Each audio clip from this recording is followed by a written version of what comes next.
Thì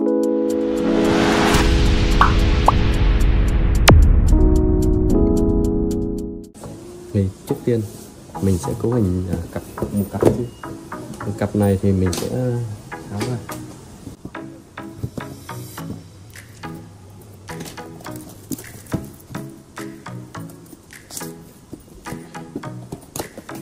Cặp này thì mình sẽ tháo ra là mình sẽ đánh dấu. Ví dụ như cái vỏ số 1, cái vỏ này là cái mắt của mình là một cặp, mình đã đánh dấu rồi này. Đây là thu này, đây là phát này,